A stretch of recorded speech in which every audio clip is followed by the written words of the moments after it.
빌립보서 3장 12절에서 14절 말씀을 중심으로 표대를 향하여 라는 제목으로 말씀을 나누겠습니다. 오늘은 송년주일입니다. 신년주일이 있으면 송년주일이 있게 마련이겠죠. 1월이 있으면 12월이 있게 마련이겠죠. 사람으로는 태어날 때가 있으면 죽을 때가 있겠죠. 이러한 계절의 질서를 통해서 하나님께서 우리에게 주시는 교훈이 큽니다. 어느 목회자 수련회에서 있었던 일입니다. 인도하시는 분이 참석하신 목회자들에게 만약 여러분들이 지금부터 30일 동안만 사신다면 이 30일을 어떻게 사시겠습니까? 숙연해졌습니다. 노트에다가 하나하나 써봅니다.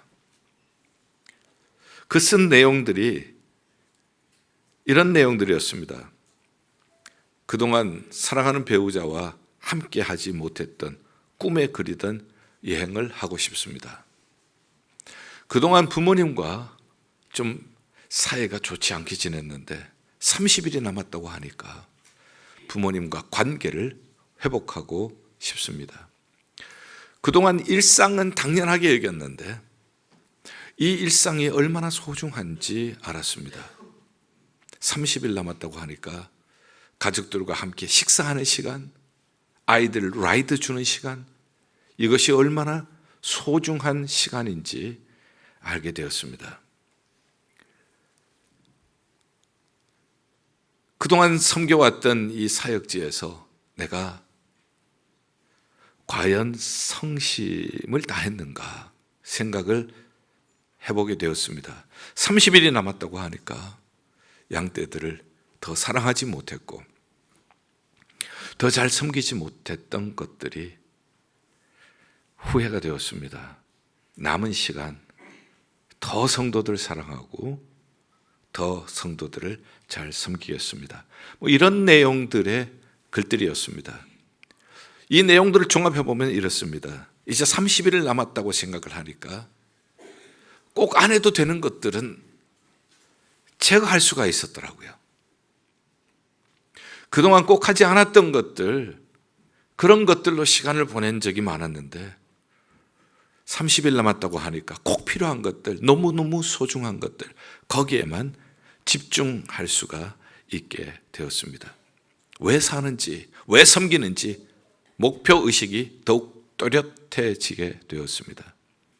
그리고 이 일이 있은 다음에 피드백입니다.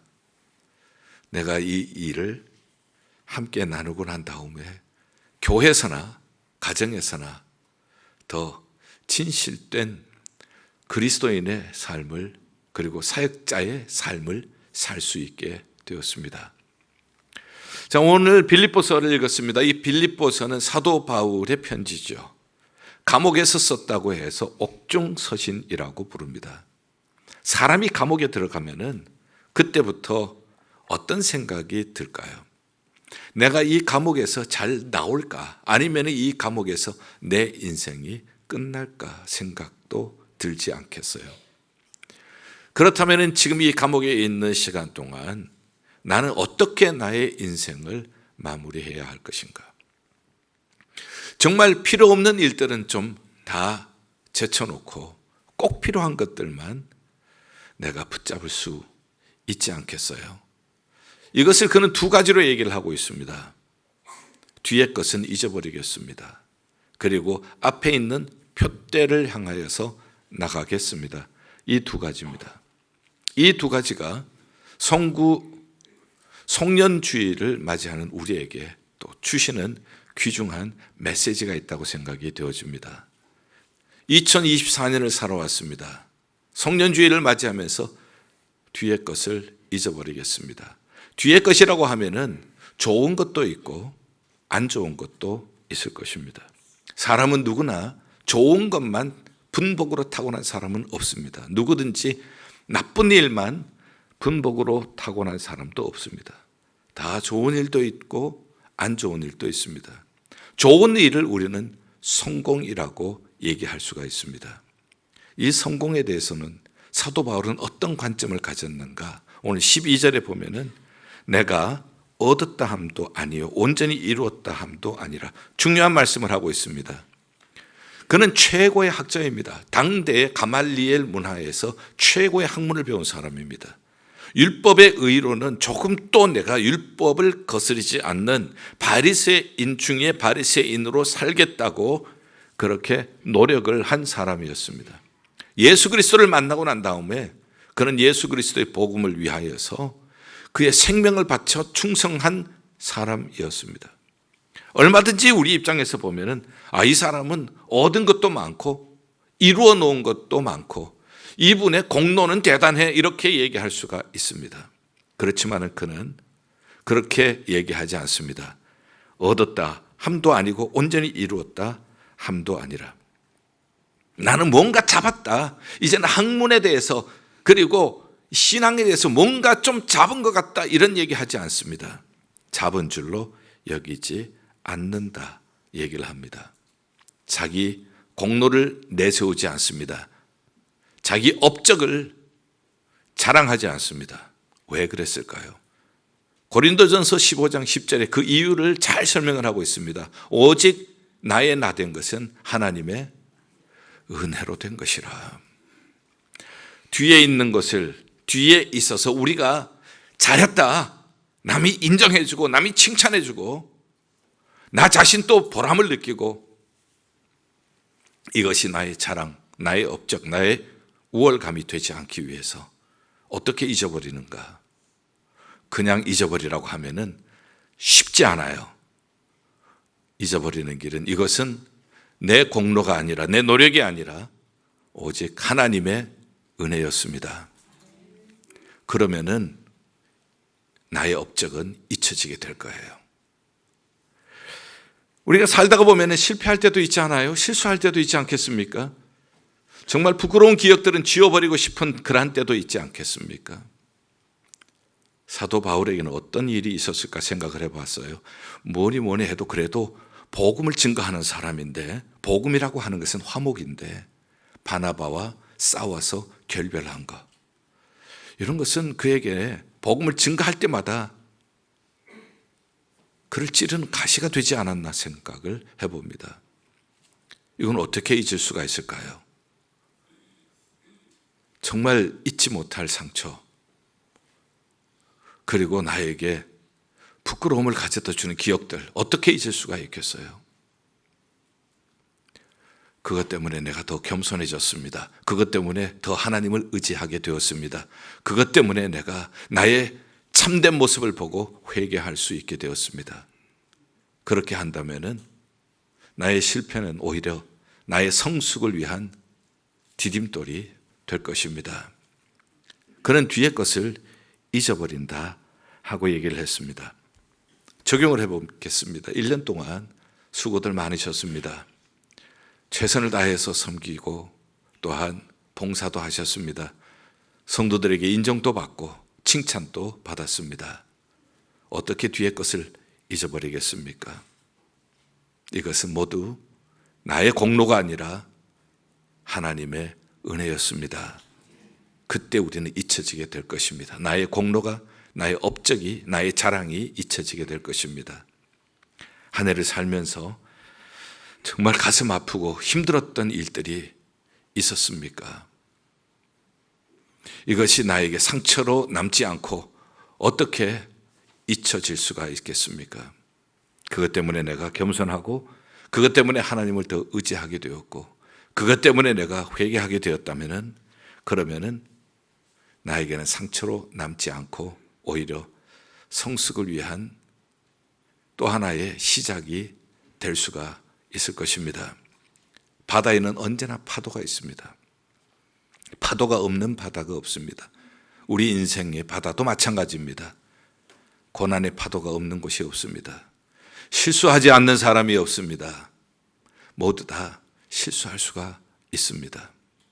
그러나 파도가 있기 때문에 서핑을 할 수가 있습니다. 파도가 있을 때에 우리가 더욱 겸손히 하나님을 의지하고 그리고 하나님 앞에 바로 우리가 은혜를 감사하며 살 수가 있다면 파도를 타는 사람이 될 수 있는 줄 믿습니다.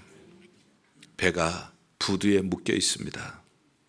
묶여 있는 배는 밧줄을 풀어야 큰 바다로 나갈 수가 있습니다. 2024년이라고 하는 배, 지금 부두에 묶여 있습니다. 2025년이라고 하는 큰 바다를 향하여 나갈 준비를 하고 있습니다. 풀어져야 합니다. 나의 업적도 자랑도 하나님의 은혜였습니다. 은혜로 풀어져야 합니다. 나의 실수도 부족함도 나의 안타까운 기억들도 풀어져야 합니다. 겸손으로 하나님을 더 의지하며 잘못된 거 회개하고 새 출발하겠습니다. 이러한 마음으로 풀어져야 합니다. 그러면은 하나님께서 2025년이라고 하는 배를 우리에게 준비해 주시고 은혜의 큰 바다로 마음껏 노져 갈 수 있도록 인도해 주실 줄 믿습니다. 두 번째, 잊어버리라고 하고 나서는 두 번째는 표대를 향하여 부르심의 상을 향하여 달려가노라 했습니다. 표대. 표대라고 하는 것은 목표입니다. 목표를 향하여서 달려간다. 그에게 있어서 표대는 무언가? 12절에 그리스도께 잡힌 바 된 것을 잡으려고. 아주 기가 막힌 표현입니다. 이 말씀은 굉장히 중요한 말씀입니다. 잘 이해를 하시고 묵상을 해야 할 말씀입니다. 지금 사도 바울의 표대는 자기가 세운 표대가 아닙니다. 잡힌 바 된 것을 잡으려고 가는 것이 표대가 되었어요. 과거에는 자기가 표대였습니다. 예수 그리스도를 믿는 사람을 핍박하는 것, 그들이 있는 곳에 습격해서 그들을 잡아서 대제사장에게로 데려오는 것이 자기의 꿈이었습니다. 자기의 야망이었습니다. 그러나 그 길로 가는 다메섹 도상에서 부활하신 예수님을 만납니다. 예수님께 붙잡혔습니다. 이제는 예수님께 붙잡힌 복음의 사도가 되어버렸어요. 사람들은 최선을 다한다는 얘기를 합니다. 한 해 동안 나는 최선을 다했습니다. 이거는 귀한 일입니다. 최선을 다한 것은 귀한 일입니다. 그러나 문제가 있습니다. 최선을 다할 때에 무엇을 위해서 최선을 다했는가? 내가 세운 목표를 향하여서 최선을 다했는가? 만약에 내가 세운 목표를 향하여 최선을 다했다면 일이 잘 되면 이것은 내 업적이에요. 일이 잘 되면 내 공로예요. 일이 안 되면 다른 사람의 탓이고 환경 탓이에요. 그리고 나의 무능함 때문이기도 하고요. 그래서 최선을 다하는 것은 참 중요합니다. 무엇을 위하여서 최선을 다하느냐가 더욱 중요해요. 내가 가진 야망, 내가 세운 꿈, 내가 세운 목표, 이것을 향하여서 최선을 다해서 하늘을 달려왔습니다. 잘 되었어요. 그러면은 나는 프라우드해지는 거예요. 그리고 이것이 내 공로가 되어지고 내 자랑이 되어지고 내 업적이 되어지는 거예요. 안 되면은 다른 사람의 탓이에요. 환경 탓이에요. 원망과 불평이 나오게 되어집니다. 그러나 사도 바울은 무엇을 위하여서 최선을 다했는가? 붙잡힌 바 된 것을 표대로 삼고 그 붙잡힌 바 된 것에 최선을 다한 거예요. 이게 차이예요. 이걸 이해를 하셔야 돼요. 이걸 이해를 못하게 되어지면 한 해는 교만하거나 아니면은 원망하거나 불평하면서 한 해를 마무리하게 될 것입니다. 내가 되고 싶어서 내가 되기 원하는 사람이 되는 것이 아니라 예수님이 되기를 원하는 나. 이제는 목표가 그거예요. 사도 바울은 자기가 원하는 사람이 아니라 나를 붙잡아 주신 예수님이 되고 예수님이 원하시는 내가 되고 싶었던 것입니다. 그래서 붙잡힌 바 된 것을 잡으려고. 자기가 목적이 아니라 예수 그리스도께서 목적입니다. 그 목적을 위하여서 최선을 다해서 노력을 했습니다. 일이 잘 돼도 잘못돼도 이제는 나는 자유합니다. 왜? 나는 최선을 다했기 때문에. 그러나 내가 갔던 방향은 예수님이 잡아주신, 예수님이 보여주신 그 다이렉션이에요. 지금 당장 잘 안 돼도 주님이 가르쳐 주신 길이라면 그 길은 반드시 합력하여 선을 이루게 될 줄 믿습니다. 그렇기 때문에 우리가 범사에 감사하라고 하는 말씀, 여기에서 풀어지게 되어져요. 어떻게 우리가 범사 감사할 수 있는가? 만약에 내가 세운 야망, 내가 세운 목적을 향하여서 내가 최선을 다했다면은, 그러면은 범사 감사하기가 어렵습니다. 최선을 다했는데 안 되었기 때문에, 되면은 교만하고 안 되면은 나는 침체에 빠지게 되기 때문에. 그러나 예수님이 나를 붙잡아 주셨어요. 나는 이제 새로운 목표가 세워지고 새로운 방향이 생겼어요. 그 새로운 목표, 새로운 방향은 예수님이 붙잡아 주시고 예수님이 원하시는 나, 그 길로 갑니다. 그러면은 예수님께서 책임져 주실 줄 믿습니다. 지금은 열매가 보이지 않아도 반드시 주님께서 열매를 맺게 해 주실 줄 믿습니다. 이것을 잘 이해하는 것이 신앙생활이에요. 이것이 잘 이해가 되어지면은 신앙생활 하면서 우리는 갑자기 성숙된 나의 모습을 발견하게 될 것입니다. 예수님이 붙잡아 주시는, 예수님이 원하시는 나의 모습으로 가기 위해서는 내가 가고 싶지 않은 곳도 가야 돼요. 만약에 내가 세운 목표가 내 인생의 전부라면은 나는 가고 싶지 않은 곳은 안 가도 돼요. 그러나 나는 지금 예수님께 붙잡혔다고요? 그래서 예수님이 원하는 사람으로 지금 살아간다고요? 그러면은 내가 원치 않은 곳도 가야 돼요. 내가 만나고 싶지 않는 사람도 만나야 돼요. 내가 듣고 싶지 않은 말도 들어야 됩니다. 바로 이 차이가 있어요. 내가 하고 싶지 않은 용서를 해야 돼요. 내가 하고 싶지 않은 화해를 해야 돼요. 이것이 바로 내가 원하는 목적을 향하여 나가는 사람과 예수님께 붙잡혀서 예수님이 주신 목표를 향하여 나가는 사람의 차이입니다. 이것이 여러분들에게 잘 이해가 될 수 있기를 바랍니다. 한 해를 마무리하면서 이거 이해가 안 되면은요, 우리는 한 해를 밧줄에 묶여서 뒤에 있는 일을 절대 못 잊어버려요. 성공도 못 잊어버리고 실패도 못 잊어버리고, 그래서 나는 밧줄에 묶여 있는 부두에 머물러 있는 배가 될 거예요. 이게 이해가 되어야 나는 성공도 실패도 다 풀어지고, 그리고 하나님께서 준비해 주신 2025년이라고 하는 은혜의 바다를 향하여서 힘있게 전진해 나갈 수 있게 될 줄 믿습니다. 이런 인생의 표대가 없으면은 사람들은 유행을 따라 살게 되어집니다. 다른 사람들이 어떻게 보는가, 다른 사람들이 어디로 가는가가 표대가 되어지는 거예요. 아주 아픈 기억들이 이스라엘 백성들에게 있습니다. 홍해를 건넌 다음에 가데스 바네아에서 약속의 땅 가나안 땅을 정탐을 합니다. 12지파의 각 대표 한 사람씩 해서 12명이 가나안 땅을 정탐하고 왔지만은 보고는 완전히 달랐어요. 10명의 사람은 그 땅은 장대한 거인들이 살고 성은 난공불락의 튼튼한 성입니다. 그들에 비하면 우리는 메뚜기에 지나지 않습니다. 여호수아와 갈렙은 비록 그럴지라도 하나님이 주신다고 약속하신 땅입니다.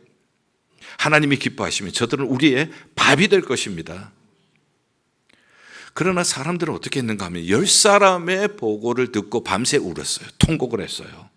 그리고 저들은 40년 광야의 길에 고생을 하면서 거기에서 원망하던 사람들이 죽어가는 아픈 역사적인 현실을 경험하게 되어집니다. 자, 여러분들, 오늘의 시대에는 뭐가 힘이 있는가 하면은 숫자가 힘이 있어요. 넘버가 힘이 있어요. 몇 퍼센트다. 그리고 얼마나 많은 사람들이 모였냐 하면은 사람들이 굉장히 신뢰를 해버립니다. 많은 사람이 표대가 되어지고 있어요. 그러나 많은 사람들이 표대가 된 것을 따라가다가 광야의 40년 고생, 광야의 죽음, 이 결말을 우리는 미리 성경을 통하여서 배우게 된 거예요. 비록 두 사람일지라도 하나님의 뜻을 생각을 하고 내 뜻이 아니라, 내 계획이 아니라 하나님의 뜻을 생각하고 하나님의 계획을 생각하고 순종하며 나아갈 때 가나안 땅을 점령하는 사람이 될 줄 믿습니다. 우리는 무엇을 따라갑니까? 표대를 세워야 합니다. 그 표대는 내가 세우는 표대가 아니라 주님께 붙잡힌 바 된 것이 나의 표대가 되어야 할 줄 믿습니다. 그때에 부름의 상이 오는 거예요. 하나님이 불러주신 부름의 상이 뭡니까? 영생의 복을 누리게 될 것입니다. 그리고 내가 선한 싸움을 싸우고 나의 달려갈 길을 마치고 믿음을 지켰으니 이제 후로는 나를 위하여 의의 면류관이 예비되었으니 주 곧 의로우신 재판장이 그날에 내게 주실 것이요 내게만 아니라 주의 나타나심을 사모하는 모든 자의 궤도니라. 디모데후서 4장 7절에서 8절의 말씀을 해주시죠. 우리의 목표는 영생의 복입니다. 우리의 목표는 의의 면류관입니다. 우리의 표대는 내가 세우는 것이 아닙니다. 우리의 표대는 나를 구원해 주신 예수님이 세워주신 것이 우리의 표대가 되어야 할 줄 믿습니다. 자, 이렇게 해서 사도 바울은 감옥 속에서 어떻게 될는지 모르는 그 미래, 바로 그 시점에서 두 가지를 얘기를 합니다. 뒤의 것은 잊어버려라, 표대를 향하여서 가라. 그 말씀을 드렸어요. 이제 저는 결론적으로 말씀을 드립니다. 2024년은 힐링 마치로 시작을 했습니다. 상처받은 영혼들, 그리고 연약한 육신들, 우리 함께 위해서 기도하고 사랑으로 섬기면서 한 해를 지나왔습니다. 지난 목자 총무의 밤 때 나누었던 감사의 글이 마음을 감동케 했습니다. 어린 소년이 있습니다. 그런데 아주 희귀병에 고통을 하고 있어요. 부모님들 마음이 얼마나 아프겠어요. 그리고 거기에 대한 전문가가 이 넓은 뉴욕에 없대요. 거기에 대한 전문가가 보스턴에 있다고 합니다. 그래서 그 보스턴에 어린아이가 수술을 하기 위해서 갑니다. 부모님의 마음을 목원들이 함께 위로해주고 함께 기도해주고 꾸준히 함께 했던 시간들이 힘이 되었어요. 하나님의 은혜로 무사히 수술을 잘하고 돌아왔습니다. 2주 전인가요? 복도에 서 있는 그 아이를 볼 때 얼마나 반가운지 꼭 안아줬어요.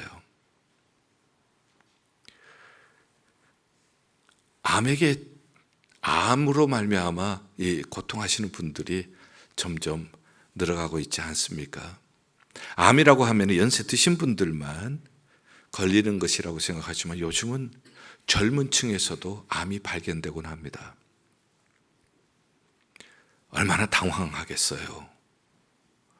얼마나 절망감이 오겠습니까?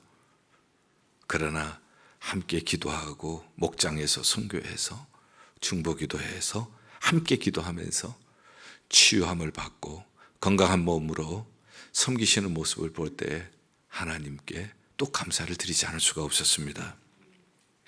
넘어져서 손목을 다쳤습니다. 손목 뼈가 부러졌습니다. 손목을 못 씁니다. 손목을 써야 하는 봉사의 직을 하고 계시는 권사님이세요.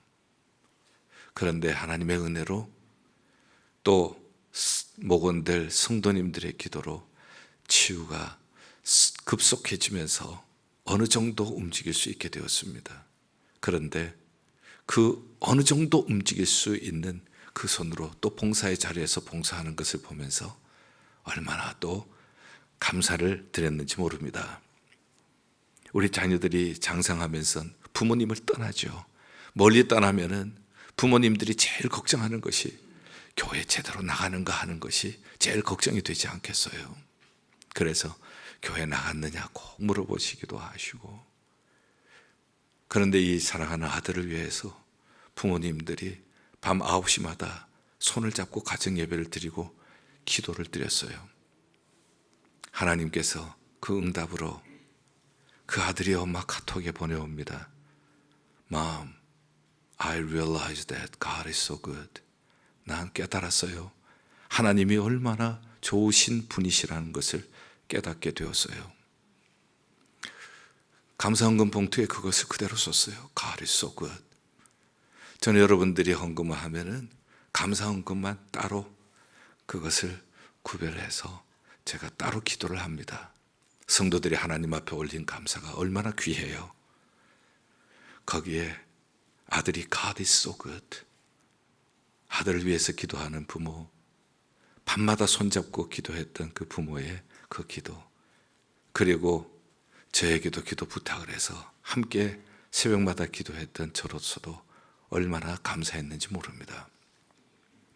성탄절을 지나면서 각 선교회에서 성탄 친목 모임을 가졌습니다. 교회에서도 모이고 가정에서도 모였습니다. 먼저 교회에서 모이는 선교회 다 인사하고 기도해드리고, 그리고 가정에서 모이는 곳을 방문을 했습니다. 이번 공통점을 보면서 참 감사했던 것은 새가족들을 다 초청하시더라고요.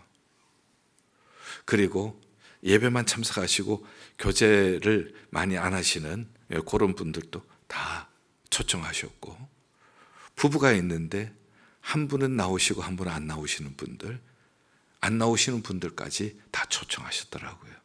그래서 함께 기쁜 시간, 또 감사의 시간, 이런 시간을 나누시는 모습을 보면서 저도 얼마나 기뻤는지 모릅니다.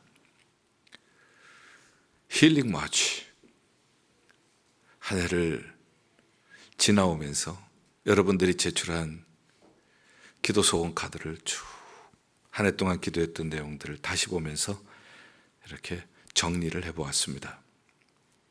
유대인들은 송구영신을 어떻게 하느냐 하면은, 유대인들은 신년이 우리 달력으로 9월입니다.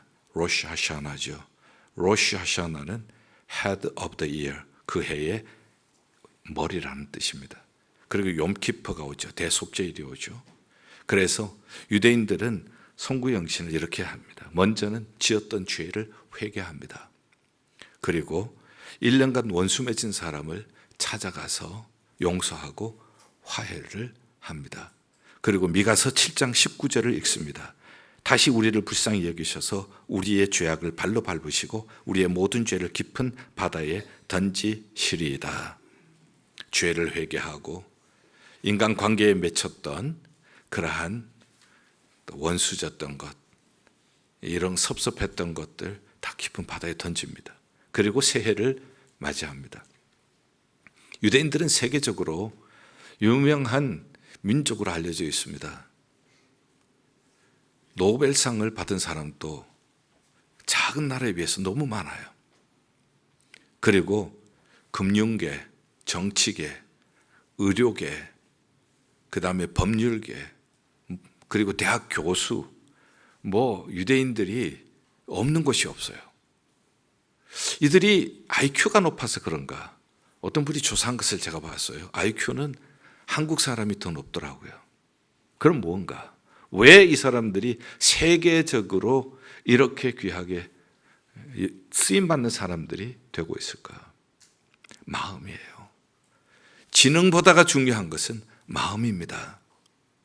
지능은 높은데 마음에 죄를 품고 있고 마음에 미움과 용서하지 않은 마음이 있으면은 좋은 머리로 서로 편가리기에 아마 전념하지 않을까 싶어요. 새해를 맞이하면서 어떻게 우리가 새해를 준비해야 할까? 뒤의 것을 잊어버리라고 했어요. 내 업적이라고 생각이 되면은 은혜로 반드시 풀어야 합니다. 기억하기 힘든 아픔도 겸손과 하나님을 의지하는 것으로 회개하면서 풀어버려야 됩니다. 그리고 죄를 자백하고 서로 화해하고 용서하면서 우리가 새해를 맞이하게 될 때에 새 마음으로 나가는 곳에 하나님께서 부두에 묶인 배가 큰 은혜의 바다를 향하여 나가는 것처럼 2025년은 큰 축복의 새해가 되게 하실 줄 믿습니다. 꼭 그렇게 되기를 주님의 이름으로 축복합니다. 기도하겠습니다. 하나님 아버지, 한 해 동안 우리의 예배를 받아주셔서 감사합니다. 송년주일로 주신 말씀 마음에 잘 새기겠습니다. 그래서 2025년은 하나님이 예비하신 은혜의 바다를 마음껏 노져가는 우리 모든 성도님들 다 되게 하여 주시옵소서. 예수 그리스도의 이름으로 기도하옵나이다. 아멘.